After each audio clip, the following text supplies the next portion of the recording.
As an industry, I think we focused a ton on model drift detection, right, as a problem statement. But we often find that data quality issues cause far more ML failures than model drift ever does. I was watching the ML teams at LinkedIn because they were our stakeholders. And every once in a while, we would have an embarrassing failure. And it was never someone chose the wrong algorithm, or it was never someone chose the wrong Totally. weights. It was always we were processing weeks old data and we didn't realize it, right? And the warm signups metric was just tanking, and people you may know was not working. And it was not because the algorithm suddenly stopped working, it was because the data was just stale. And so a lot of the learnings I had at LinkedIn really was that you cannot treat data discovery, model discovery, model lineage, model observability, data observability as you cannot treat them as distinct problems. They're Totally. all Yeah. connected, and the graph is super important to get right.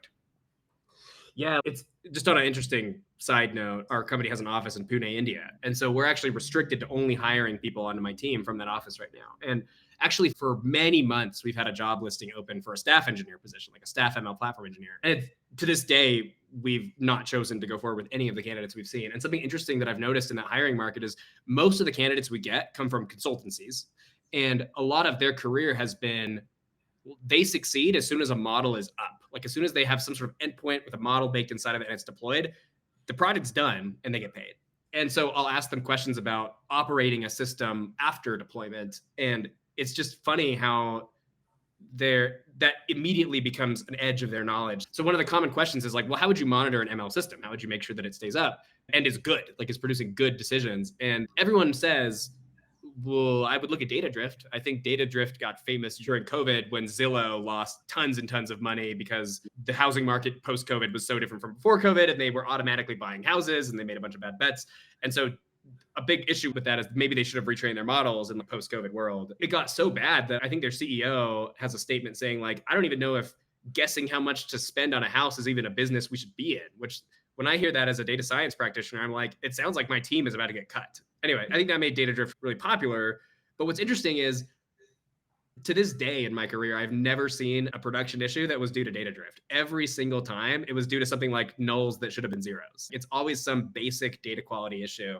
Maybe there's an upstream source of data that feeds into an ML system and someone made a code change that accidentally turned null, like zeros and nulls, or maybe something happened from the vendor you're getting the data from. And so one thing that I've noticed when interviewing people is most practitioners who've been working on ML systems, we all have had that insight. We've all seen, yeah, this is where the majority comes from. And so one of the things we notice in our interview process is like when someone says, oh yeah, I would look for data drift, but then you push them and they actually have no idea about this other thing, like where the real source is, it kind of signals that like maybe they've never done this before. Like maybe they've never actually owned a system before. Anyway, so Yeah. interesting thing.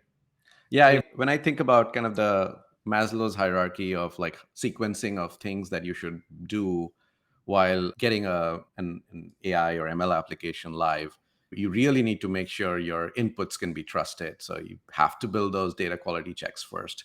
Yes. Then you build performance monitoring, and then you build drift detection. It's kind of like, for me, it's always been that's the sequence of steps. And if you skip one of them, especially the first one, then you're in a world of hurt because you could Totally. be abandoning good ideas without even realizing it.